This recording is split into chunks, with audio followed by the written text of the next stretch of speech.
নমস্কার বন্ধুরা, তোমাদের সকলকে স্বাগত জানাই অর্পিতার রান্নাঘরে। আজকে নিয়ে চলে এসেছি আরেকটা নতুন রেসিপি। আজকে তোমাদেরকে করে দেখাবো গাজরের হালুয়া। তবে এই গাজরের হালুয়াটা কিন্তু আমি একটু হেলদি স্টাইলে করছি। যারা ওয়েট লস করছো এবং যাদের মিষ্টি খেতে ইচ্ছা করে তারাও কিন্তু এটা বাড়িতে অনায়াসে ট্রাই করতে পারো। এরম হেলদি গাজরের হালুয়া কিভাবে বানালাম সেটা জানতে হলে তোমাদের পুরো রেসিপিটা দেখতে হবে।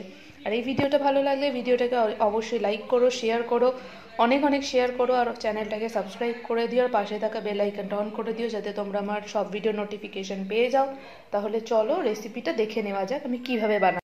এখানে আমি 750 গাজর নিয়েছি। গাজরটা ভালো করে ধুয়ে পরিষ্কার করে এটাকে গ্রেট করে নিয়েছি ভালো করে। তো দেখো এরকম বড় বাটির 1 বাটি গাজর গ্রেট করে নিয়েছি। আর এদিকে দুধ, এখানে 1 লিটার দুধ নিয়ে এটাকে একটু বেশি করে ঘন করে নিয়েছি, তাতে গাজরের হালুয়া স্বাদটা কিন্তু বেশ ভালো হয়। আর এবার কড়াই বসিয়ে নিয়েছি, রান্নাটা শুরু করব। এর জন্য কড়াইতে প্রথমে দিলাম একটু সাদা তেল, আর দেবো এর মধ্যে 1 চামচ মতো ঘি। ঘিটা চাইলে তোমরা অমিট দিতেও পারো, নাও দিতে পারো, সাদা তেলেও করতে পারো, বা যার যার নিজস্ব চয়েস। সাদা তেল দিয়েও করা যায়, ঘি দিয়েও করা যায়। এবার এর মধ্যে একটা তেজপাতা দিয়ে দিলাম। এবার গ্রেট করে রাখা গাজরটা দিয়ে দিলাম।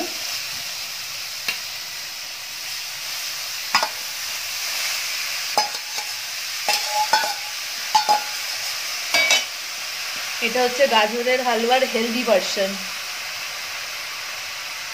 গাজরটা এবার ভালো করে ভাজতে হবে। গাজরটা যত ভালো ভাজা হবে টেস্টটা তত বেশি ভালো হবে। আর দিয়ে দিলাম এর মধ্যে সামান্য একটু লবণ। তবে এটা অনবরত নাড়াচাড়া করতে থাকবে, নালে কিন্তু কড়াইয়ের নিচে লেগে যেতে পারে গাজরটা। 6-7 মিনিট ধরে দেখো নাড়াচাড়া করার পর এটা অনেকটা কমে গেছে। এবার এই পর্যায়ে এর মধ্যে দুধটা দিয়ে দেবো।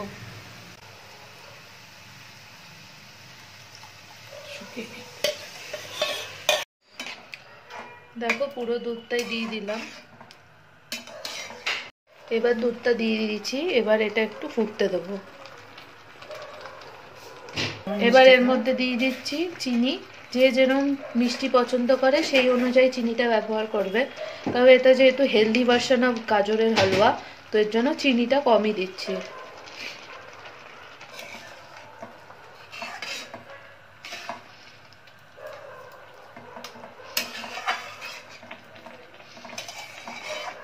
এবার এটা কিছুক্ষণ সময় ধরে নাড়াচাড়া করতে হবে, দুধটাও যাতে ভালো মতো টেনে যায়। প্রায় 5-7 মিনিট হয়ে গেছে। দেখো গাজরটা ভালো মতো ফুটে গেছে, আর দুধটাও অনেকটা কম হয়ে গেছে ফুটে। তো এই পর্যায়ে গাজরের হালুয়াটা নামিয়ে নেব। আর এটা পুরো রেডিও হয়ে গেছে।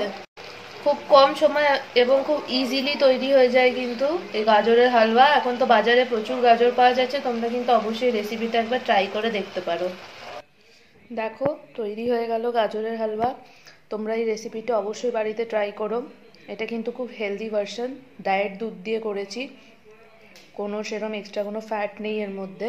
তো এটা যারা মিষ্টি খেতে ইচ্ছা করছে এবং যারা ওয়েট লস করছো তারাও কিন্তু এটা খেতে পারো। তবে এই রেসিপিটা ভালো লাগলে ভিডিওটাকে অনেক অনেক লাইক করো, শেয়ার করো, অবশ্যই কিন্তু চ্যানেলটা সাবস্ক্রাইব করে পাশে থাকা বেল আইকনটা অন করে দিও যাতে তোমরা আমার পরবর্তী সব ভিডিও নোটিফিকেশন পেয়ে যাও। আবার হাজির হবো আরেকটা নতুন রান্না নিয়ে। সকলে ভালো থেকো, সুস্থ থেকো।